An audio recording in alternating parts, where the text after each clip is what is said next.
A rock sat in the ground for roughly 4 billion years. Dull, reddish-brown, heavy, completely unremarkable. Farmers stepped over it. Children kicked it aside. Builders occasionally used it to fill a gap in a wall. Nobody looked twice because it looked like nothing at all, like compressed dirt. And buried inside that rock was the exact material that would eventually hold up the tallest buildings ever built, carry freight across continents, form the hulls of ships that cross oceans, and get hammered into the machines that pulled entire societies out of poverty. But for most of human history, the rock just sat there. So here's the real question. Not simply how humans eventually found iron, but how an ancient person with no chemistry, no periodic table, and no existing tradition to draw on could look at a dull red stone and, through fire and accident and thousands of failed attempts, pull a metal out of it that Stone Age technology had no business producing. The answer is one of the strangest, most genuinely accidental stories in the history of technology. And it doesn't start underground. It starts in the sky. To understand how radical the discovery of iron actually was, you need the world that came before it. For close to 2 million years, human technology was built entirely around stone. Flint, obsidian, quartzite. These could be chipped into edges sharp enough to butcher meat, but they were brittle. A stone axe could split wood, but one solid strike against bone and it shattered. And stone tools couldn't be reshaped once made. Once the edge broke, the tool was finished for good. Then, roughly 5,000 years ago, something shifted. People across the Middle East and the Eastern Mediterranean discovered how to smelt copper. Certain greenish, blue-tinged rocks, placed into a hot enough fire, would give up a soft, shining liquid metal that hardened into whatever shape you chose. Copper could be hammered, cast in clay molds, sharpened and resharpened. But pure copper is soft. A copper blade bends rather than cuts when it meets something tough. Then metal workers made a second discovery.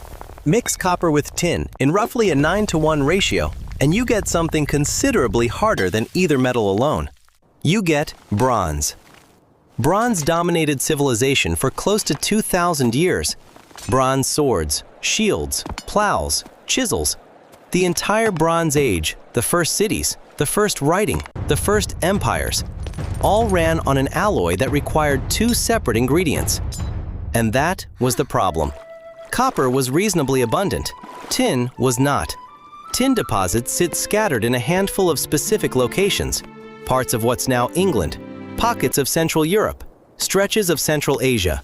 For Egypt, Mesopotamia, and the Aegean, obtaining tin meant organizing trade networks across thousands of miles of land and sea.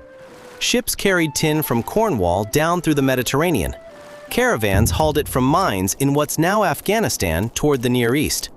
These supply chains were fragile. A single war, a collapsed trade agreement, or a sunken merchant fleet could leave a civilization without the raw material for its most important technology. Egypt depended on that trade. The Hittites depended on it. The Mycenaean palaces of Greece depended on it completely.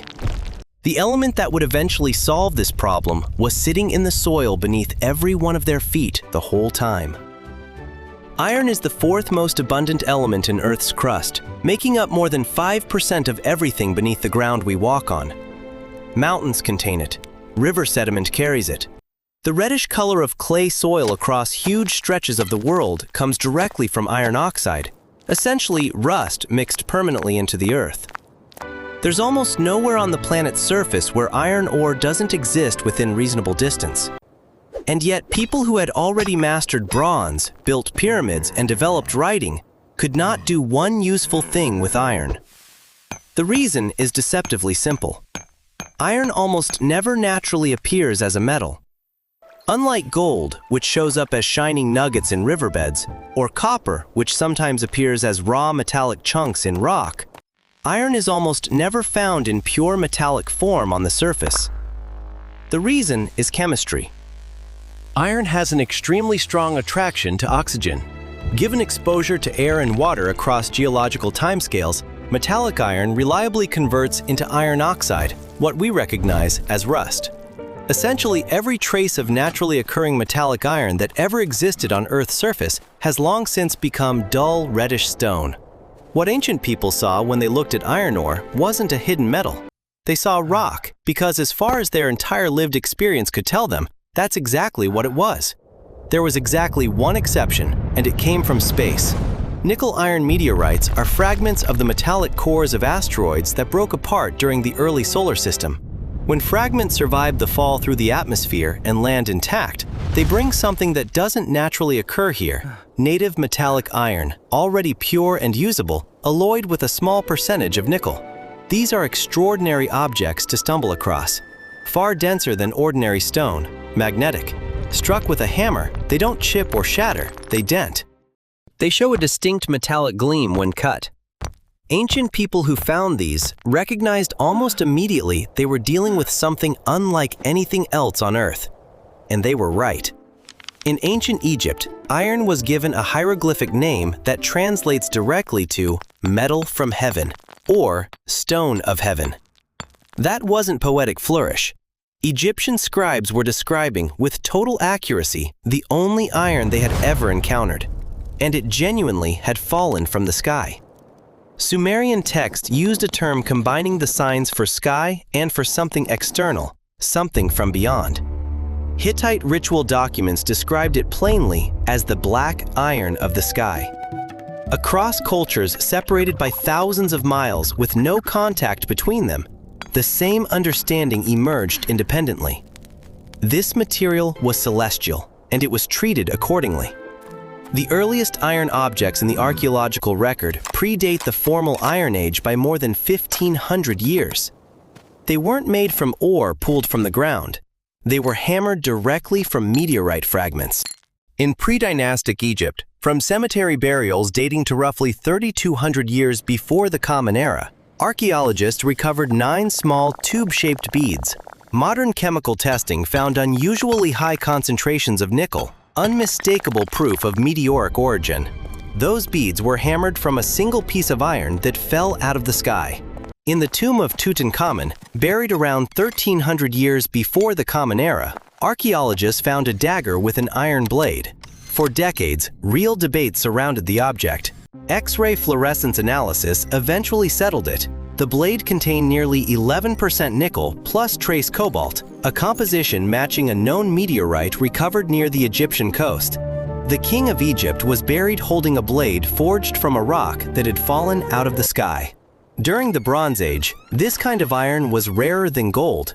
Assyrian trade records from Anatolia show iron commanding prices up to 40 times that of silver by weight.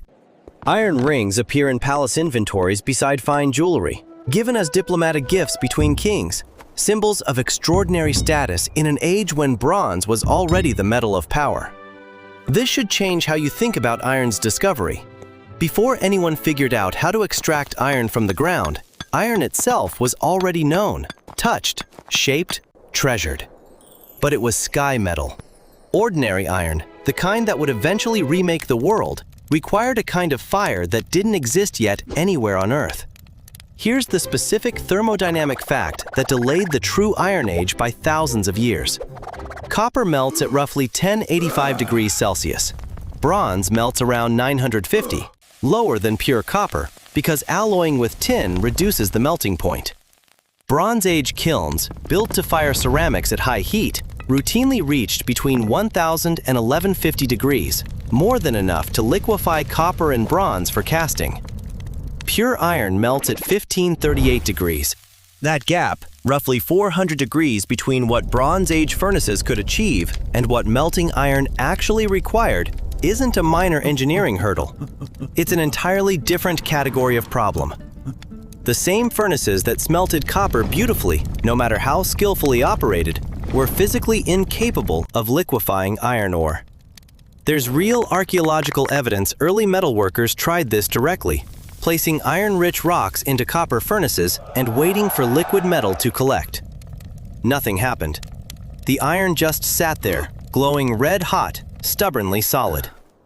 Every logical inference available at the time said iron was a useless rock. Turning it into metal required a completely different kind of extraction, one that didn't need melting at all, and nobody had discovered it yet. The path toward iron wasn't one discovery. It was a slow accumulation of furnace knowledge built across generations by cultures with no idea they were moving toward anything in particular. The first improvement was charcoal. At some point, metalworkers stopped burning raw wood and started burning charcoal, wood slowly heated in the near absence of oxygen to drive off water and gases, leaving almost pure carbon. It burns hotter and more consistently with less smoke, and it raises the achievable thermal ceiling. The second improvement was enclosure. Early fires were open hearths, but stone and clay-walled structures tall enough to create a chimney effect changed everything. A column of rising hot gas inside an enclosed shaft pulls fresh air in from below. Taller shaft, stronger draft. Stronger draft, more oxygen reaching the burning charcoal. More oxygen, higher temperatures. Nobody designed furnaces with this logic in mind. Builders simply noticed empirically that taller structures burned better. The third and most critical improvement was the bellows. Leather bellows pumped air directly into the base of a furnace through clay nozzles, raising temperatures dramatically compared to natural draft alone. Sustained bellows operation could push a shaft furnace past 1200 degrees Celsius. None of these three improvements were made with iron in mind at all. Bronze smelters simply wanted hotter furnaces to work copper more efficiently. The cumulative result, refined across centuries, was a furnace quietly capable of something its builders never intended. What happened next almost certainly wasn't witnessed by any one person on any one day. The likeliest reconstruction, based on archaeology and modern experimental metallurgy, goes like this. A copper smelter operating a charcoal-fueled shaft furnace with bellows added iron-bearing rocks to the furnace, possibly on purpose, since iron-rich rock was sometimes used as a flux to help separate impurities from copper ore.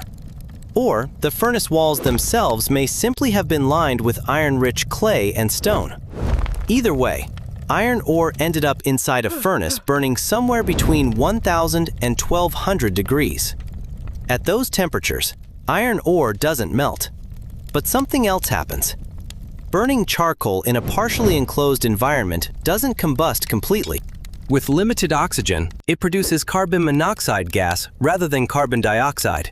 And carbon monoxide is chemically aggressive toward oxygen-bearing compounds. Rising through the furnace shaft, it encounters the iron oxide in the ore and strips the oxygen atoms directly away from the iron atoms. It doesn't melt the ore, it chemically reduces it, entirely in the solid state, from an oxide compound into metallic iron.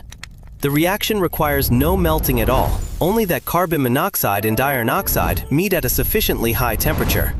The product isn't a pool of liquid iron at the bottom. What forms instead is a spongy, porous mass of metallic iron particles fused together, still riddled with glassy slag, trapped in roughly the shape of the reduced ore. This mass is called a bloom. When someone finally broke open the base of that furnace, expecting copper or slag or nothing useful at all, they found an object that had never existed before. Dark, porous, it didn't shine. It looked almost nothing like metal. But struck with a hammer while hot, it didn't chip or shatter the way stone did. It deformed. It was ductile. It was, unmistakably, metal. Something new had entered the world. What genuinely strikes you studying ancient ironworkers is how much they learned through observation alone, and how precisely. With no theoretical framework at all, smelters learned to identify high-quality ore by weight, color, and where it was found. Dense, dark rocks from certain formations reliably produced better blooms than lighter, earthy material. Inside the furnace, they read the flame directly. Bright yellow-white meant optimal conditions. Dull red meant insufficient heat. They learned the exact bellows rhythm of a productive run and could judge from the viscosity of draining slag whether the whole process was running correctly. All of it learned empirically across generations, passed down as craft knowledge through apprenticeship. No written texts, no formulas, just observation, memory, and workshop tradition. The ancient bloomery worker didn't understand carbon monoxide reduction, iron oxide phase transitions, or solid-state diffusion in any formal sense. But they had mapped the practical input-output relationship of the entire process with real precision. They knew exactly what to load in, what to do with the fire, and what should come out. They just never knew why any of it worked. The bloomery furnace became the standard method of iron production for thousands of years across most of the world. It was a vertical shaft, usually 1 to 2 meters tall, built from fired clay, fieldstone, and straw binders. An opening at the top let charcoal and crushed ore be charged in alternating layers. Near the base, clay nozzles connected to leather bellows let forced air enter the burning fuel bed. At the bottom, a tap hole let liquid slag drain out, or the lower wall could simply be broken open after each run to extract the bloom. Inside, as crushed ore descended through the settling charcoal bed, it passed through progressively hotter zones and met rising carbon monoxide gas. The ore was reduced step by step, from hematite through intermediate oxides, ultimately to metallic iron, without ever becoming liquid. Iron particles formed near the hottest zone, right where the bellows air entered, and consolidated under their own weight into a single spongy mass. Silica impurities reacted separately to form a liquid slag that drained away on its own. A single run might take several hours.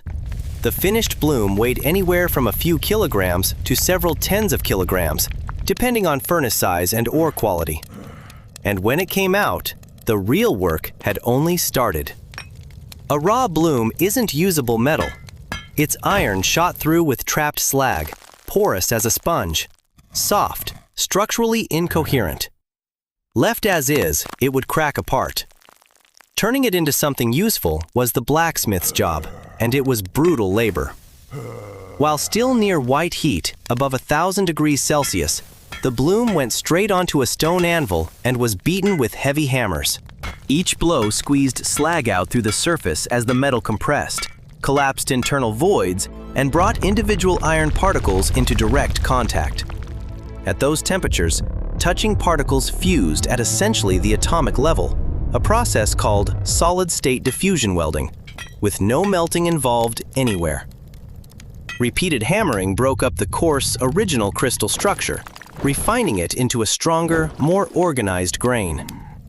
The product was wrought iron, a low-carbon metal with excellent tensile strength and real toughness. It could bend severely without fracturing, absorb shock, and be reshaped repeatedly through heating and hammering. It held an edge that, while not quite as hard as the best bronze, needed no tin hauled from across the world. But iron's full potential was still hidden.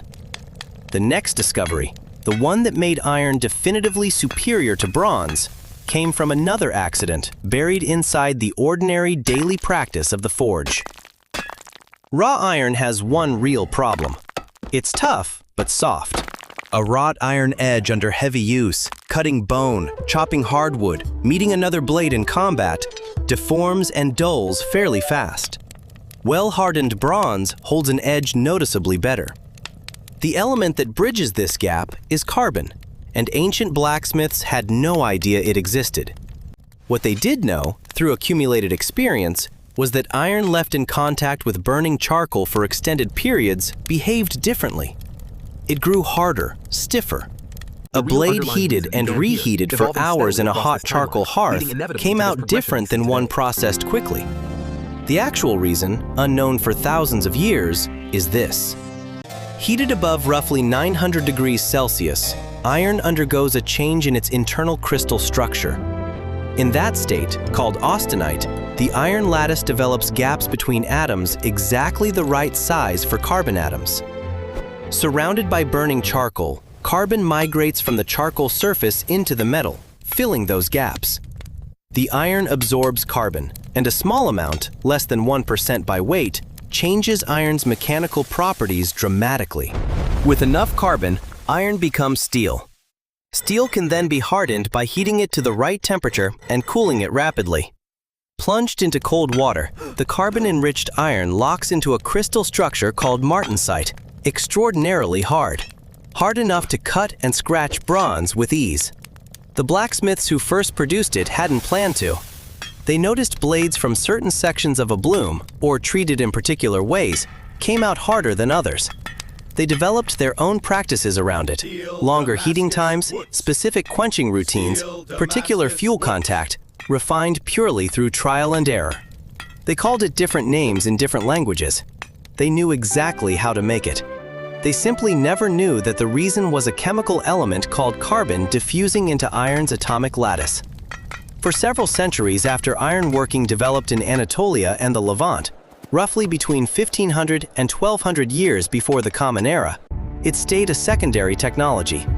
Bronze still dominated. The infrastructure, the skill base, the trade networks, and the cultural prestige all belonged to bronze. Iron tools existed, but they didn't yet define the age. Then, around 1200 years before the Common Era, something catastrophic happened. Within roughly 50 years, nearly every major civilization of the Eastern Mediterranean collapsed or was severely disrupted. The Mycenaean palace system disintegrated. The Hittite Empire, one of the dominant powers of the ancient Near East, ceased to exist. Coastal cities from the Levant to Cyprus were burned. Egyptian records describe invasions from groups called the Sea Peoples. The interconnected palace economy that had sustained those long tin trade routes fell apart. The exact causes of this late Bronze Age collapse remain debated. Climate stress, internal social pressure, military migration, earthquakes, and cascading trade disruption are all implicated. What isn't debated is the result. The tin supply collapsed. Bronze production crashed across the region. The material that had powered civilization for 2,000 years became difficult and expensive to obtain.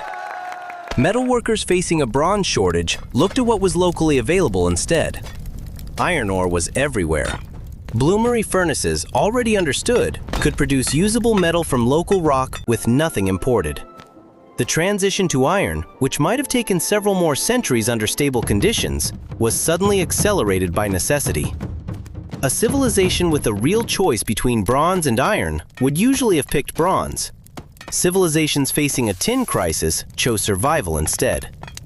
What emerged from the crisis was a landscape dominated by iron, and over the following centuries, as blacksmiths across the Mediterranean and Near East refined their techniques, iron proved to be not just an adequate substitute, but eventually superior to what it replaced. The comparison isn't simple, and the historical record shows the transition took real time, precisely because unrefined iron genuinely wasn't as good as well-made bronze yet. Raw, uncarburized wrought iron is soft. A raw iron sword measured lower on a standard hardness scale than a well-worked bronze blade. Early iron tools bent in use. They were, in that raw form, inferior. That's exactly why the Iron Age didn't begin the moment bloomery smelting was discovered. Turning plain iron into something better than bronze took real centuries. But carburized, quenched, and properly tempered steel existed in a completely different category. A properly heat-treated steel blade achieves hardness roughly 2 to 3 times greater than the best bronze. It holds an edge longer, resists fracture better, and can be made lighter for the same strength. And then there was economics. Bronze required both copper and tin. Tin demanded trade routes spanning continents. The material stayed expensive enough that metal armor, weapons, and tools remained largely limited to elite military and wealthy landowning classes. Mass armies couldn't be equipped with bronze at any real scale. Iron ore, by contrast, existed almost everywhere. Charcoal could be produced from forests across almost any region. A single village with a bloomery and a blacksmith could produce its own iron with nothing imported. The cost of iron tools dropped as technique improved. A peasant farmer could own an iron plow. A common soldier could carry an iron spear.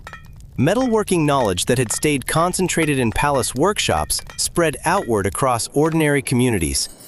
This democratization of metal is hard to overstate. It changed agriculture, warfare, and how productive capacity was distributed across entire societies. When iron became cheap enough for a farmer to own iron-tipped tools, the productivity of cultivated land increased sharply. When armies could be equipped with iron at real scale, the nature of military conflict shifted for good. The village blacksmith, a figure appearing across so many cultures throughout history, was never simply a craftsman. In the ancient world, the blacksmith held near magical status. To anyone without chemical knowledge, the work looked inexplicable. They took dull rocks, put them in a fire, worked it with bellows, extracted a shapeless, spongy mass, heated it again, hammered it for hours, and produced a blade or plow tip harder and sharper than anything before it.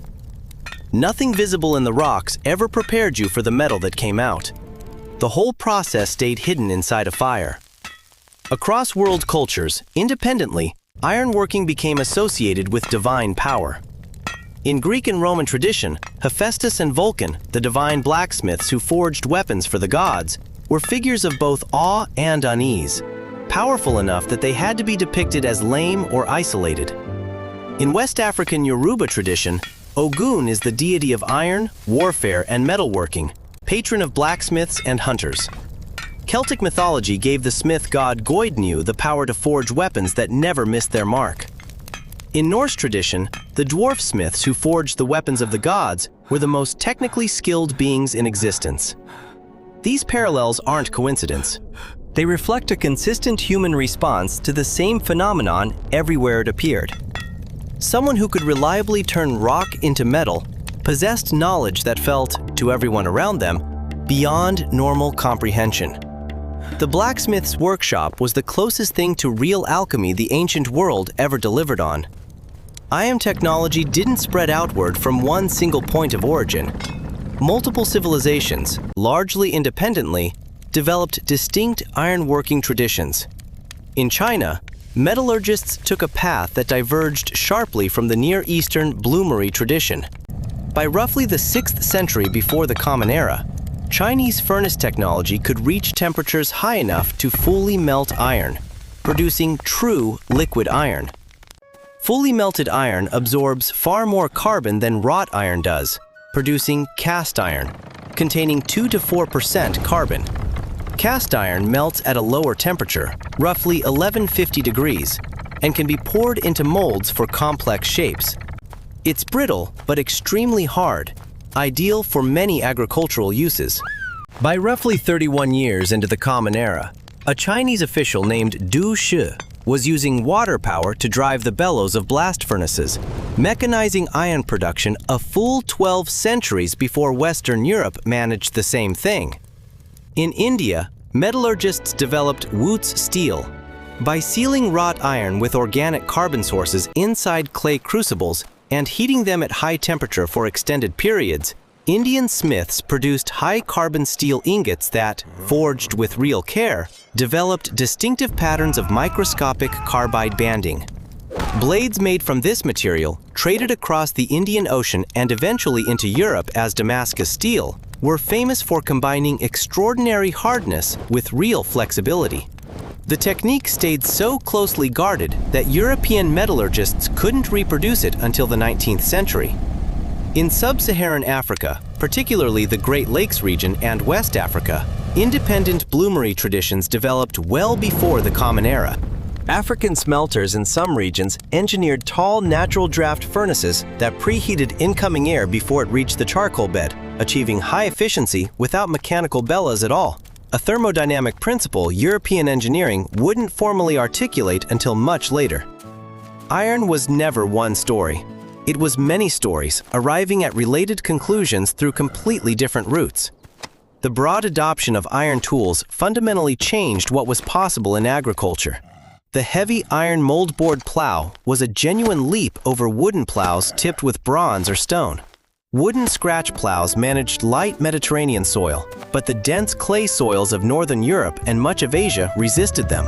An iron moldboard plow cut deep into heavy soil, turned it over completely, and buried surface vegetation, dramatically improving fertility and weed control. Regions that had never supported large-scale grain farming became agricultural zones. Populations that had never had enough food began growing. Iron axes and adzes made forest clearance practical at a scale that had simply been impossible before. Forest became farmland. Iron sickles cut grain faster and cleaner than stone or bronze. Iron chisels and saws made precision carpentry and stone masonry achievable by ordinary craftsmen, not just those with access to expensive bronze. Iron nails made carpentry stronger and faster. Iron fittings and chains extended the range of wheeled transport. Cast iron cookware, produced early in China, allowed cooking methods impossible with ceramic. So while the bloomery was effective, every profession touched by the material found itself able to do more, faster, with less. Not immediately, the transition was slow, but cumulatively, across centuries, the shift was total. A world built around stone and bronze became a world built around iron. The bloomery furnace, for all its ingenuity, was limited. Each run produced a relatively small bloom. The process was labor-intensive and discontinuous. Scaling up meant more furnaces and more workers, not a fundamentally different process. The blast furnace, which emerged separately in Europe and China across the medieval period, changed that. A blast furnace is essentially a continuously operating version of the bloomery concept, but large and hot enough to fully melt the iron, producing large volumes of liquid pig iron that could be tapped directly from the base. Chinese furnaces achieved this by early in the Common Era. European blast furnaces became widespread around the 13th and 14th centuries. Pig iron contained too much carbon to be directly usable for most purposes, hard but brittle. Converting it into workable steel took extra steps. Initially, this meant techniques like the puddling process developed by Henry Cort in 1784, stirring molten pig iron in an oxidizing atmosphere to burn off excess carbon. Then, in 1856, Henry Bessemer patented the converter that carries his name, a vessel where cold air was blasted directly through molten pig iron, burning off carbon and silicon using nothing but the heat generated by the reactions themselves. In minutes, tons of pig iron became structural steel, with no additional fuel required. The Bessemer converter made mass-produced structural steel economically viable for the first time.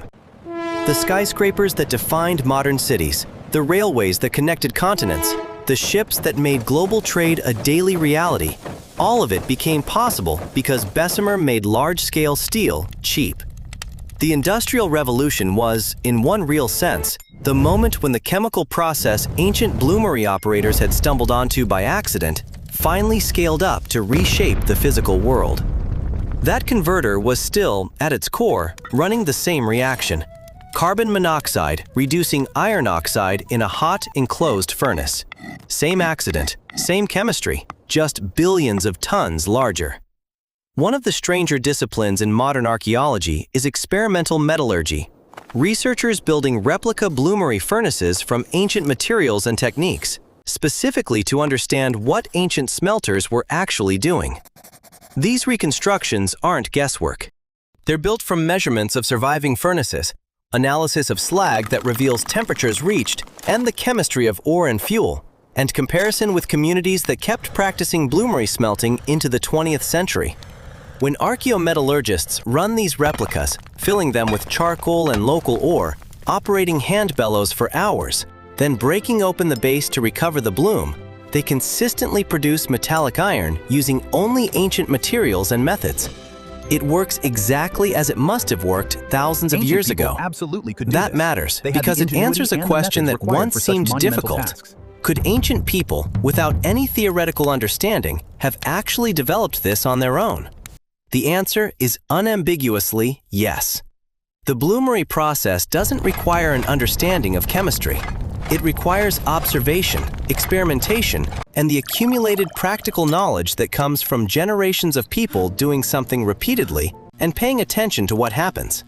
Modern chemical analysis adds another layer. Portable X-ray fluorescence testing, scanning electron microscopy, and metallographic analysis of polished cross-sections let scientists determine the exact carbon content of ancient steel, identify which ores were used, reconstruct the forging temperature, and even determine whether a tool was quenched in water or air-cooled. Ancient artifacts carry their own manufacturing history, encoded in their microstructure, readable today with modern instruments. A few persistent myths about iron's discovery keep circulating, and the evidence has been fairly clear in refuting them. The first is the Hittite monopoly theory.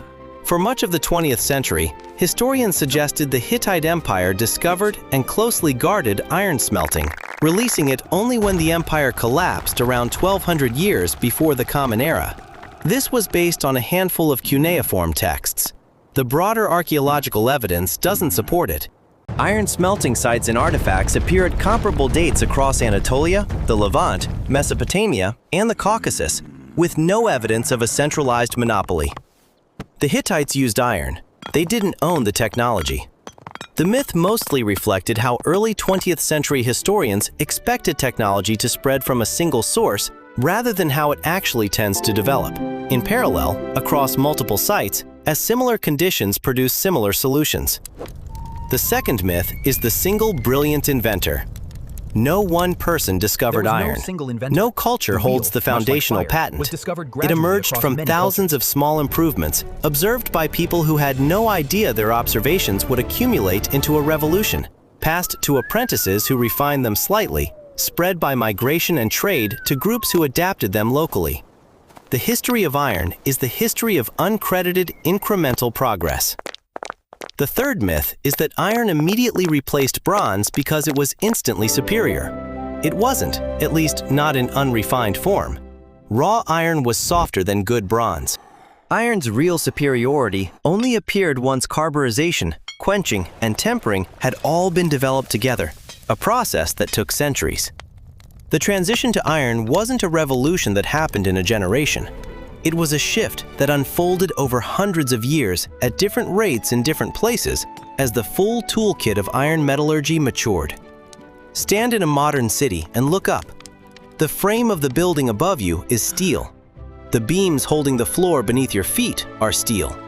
The rebar in the concrete foundation is steel. The bridge you crossed, the train that brought you, the ship that carried the goods in the shops around you, all steel. The cars on the road, the cranes that built the buildings, the pipes carrying water, the cables carrying electricity.